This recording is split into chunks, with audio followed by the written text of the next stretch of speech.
Isaías capítulo 1, os versos 18, 19 e 20 dizem assim: O Senhor diz: Venham, pois, e vamos discutir a questão.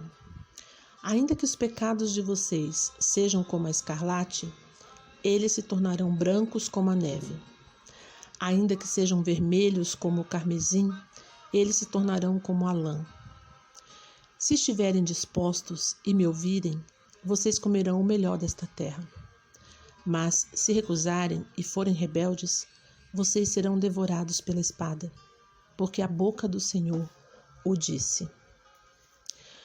O profeta Isaías, ele teve o seu ministério nos dias dos reis Uzias, Jotão, Acás, Ezequias e provavelmente Manassés.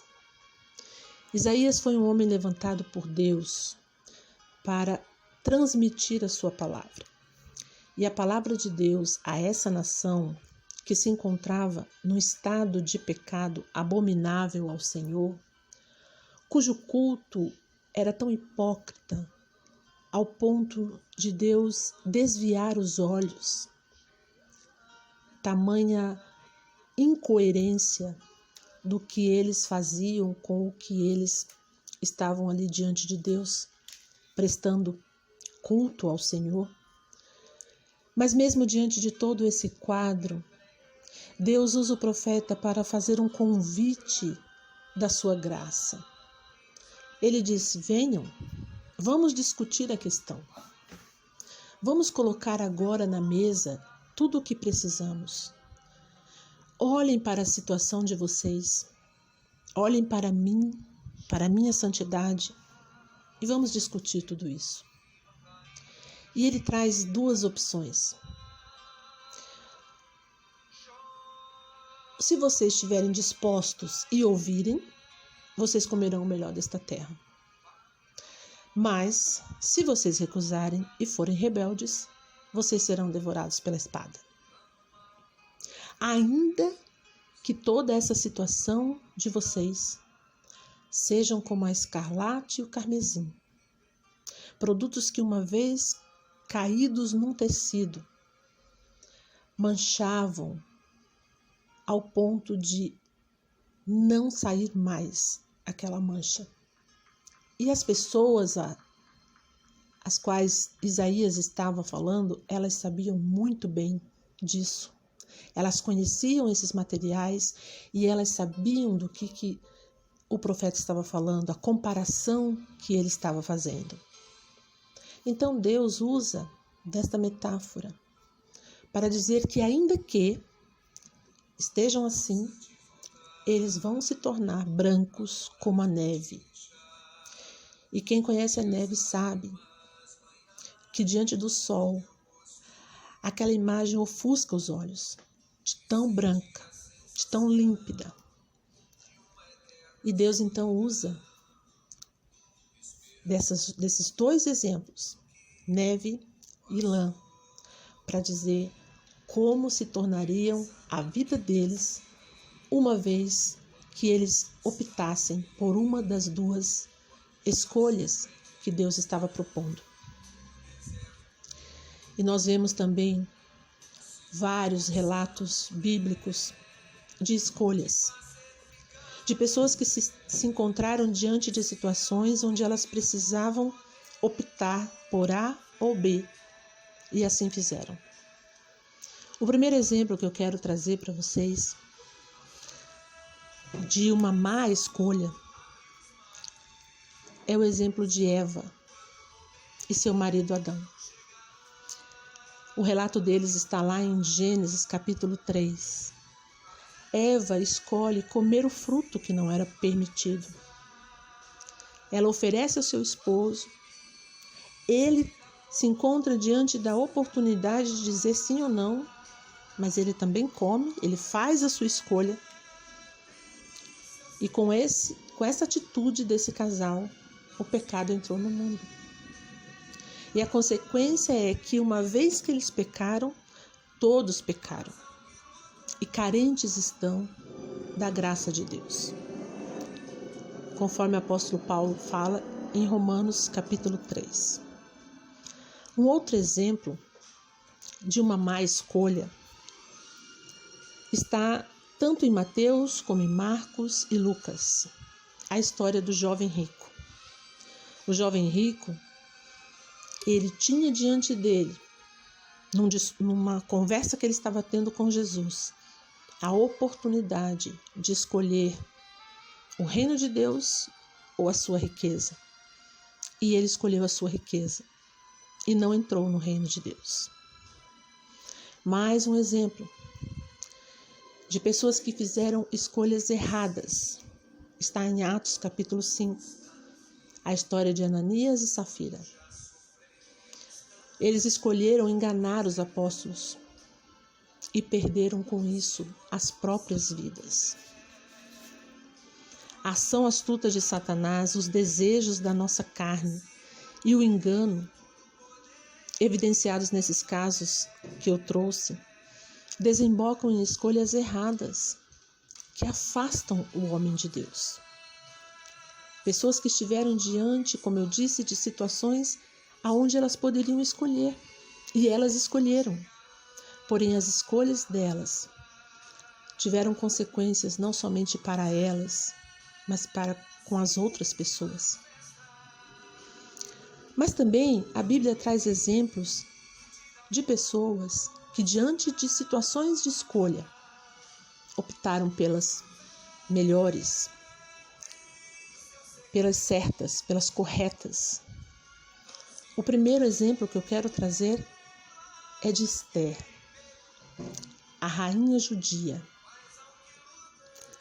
Esther estava diante de uma situação onde ela teria que escolher. Ou ela tomava uma atitude e a vida dela seria preservada e o povo não seria exterminado, ou ela permanecia na posição dela, calada, sem intervir, e ela também padeceria, como todo o povo padeceria. Esther então escolhe enfrentar a morte, e isso salvou não somente a sua própria vida, mas salvou o seu povo da destruição. Maria, a irmã de Marta e Lázaro, um outro exemplo de alguém que fez uma escolha correta. Essa história está lá em Lucas capítulo 10. Maria escolheu ouvir Jesus e a sua parte não foi tirada. Mais um exemplo de uma pessoa que resolveu escolher a melhor parte, escolheu fazer a coisa certa. Paulo, o apóstolo dos gentios. Em Atos capítulo 16, ele escolheu atender a visão do varão macedônio e muitas igrejas foram fundadas e o evangelho alcançou a Europa e, por conseguinte, as Américas, e alcançou a mim e alcançou a você.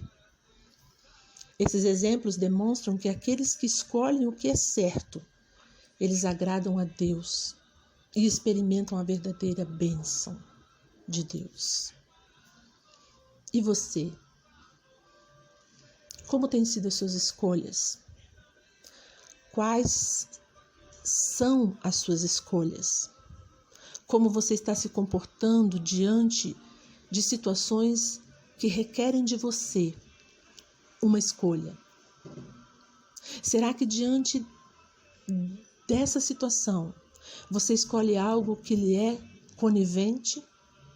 Algo que vai satisfazer apenas a sua vida?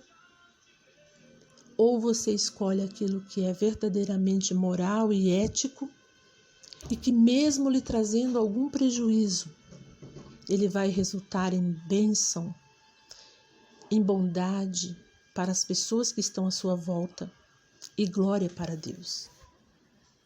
Como têm sido as suas escolhas? Quais são as suas preferências? Você tem preferido amar o próximo como ama você mesma? Ou você tem preferido amar apenas a si mesma, a si mesmo, e deixar o outro à mercê da própria sorte? Quais são as suas escolhas?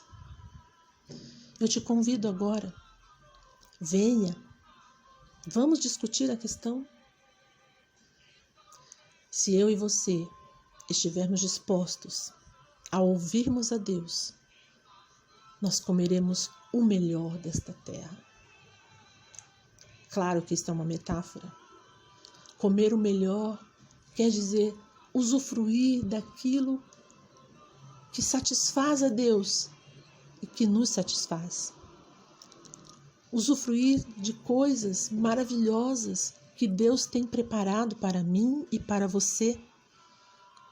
Basta que estejamos dispostos a ouvir a Deus e obedecê-lo. Venham, vamos discutir a questão.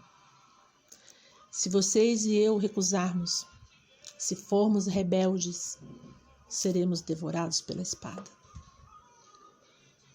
Talvez você não morra como Ananias e Safira, mas o ser devorado pela espada é tudo aquilo de ruim que pode acontecer na sua vida e na minha vida. Se nós recusarmos Deus, se nós recusarmos o que é correto, se nós permanecermos em estado de rebeldia, olhando apenas para o nosso próprio umbigo e deixando que tudo ao redor seja levado como quem é levado pelo vento, isso só vai trazer a nossa destruição e a destruição das pessoas que estão ao nosso redor. Então este é o convite desta hora para você. Venha e vamos discutir a questão. Vamos escolher a melhor parte e esta jamais nos será tirada. Aqui é a missionária Joyce Santos e esta é a palavra de Deus para o seu coração.